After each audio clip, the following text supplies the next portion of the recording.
ولكل أمة جعلنا منسكا ليذكروا اسم الله على ما رزقهم من بهيمة الأنعام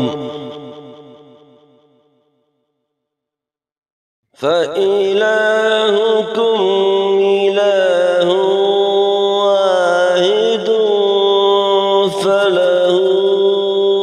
أسلموا وبشر المخبتين الذين إذا ذكر الله وجلت قلوبهم والصابرين على ما أصابهم والمقيم الصلاة ومما رزقناهم ينفقون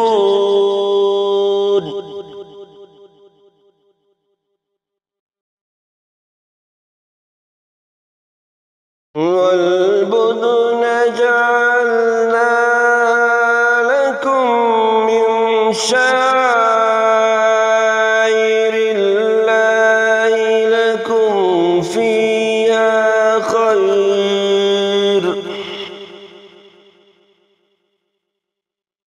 فاذكروا اسم الله عليها صواف فإذا وجبت جنوبها فكلوا منها وأطعموا القانع والمعتر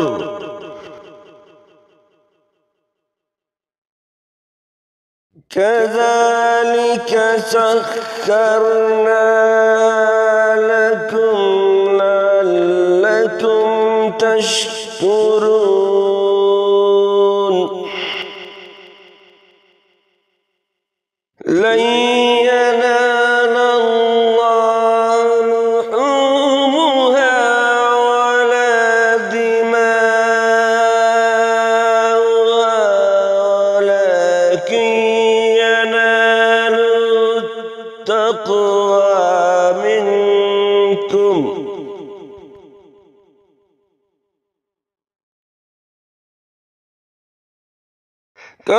كذلك سخرها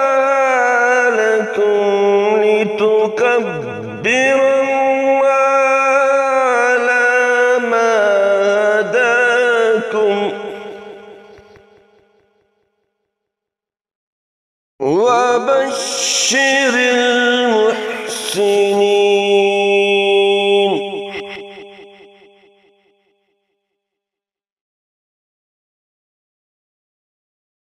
إن الله يدافع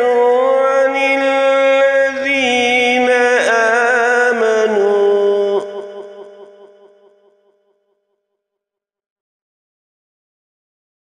إن الله لا يحب كل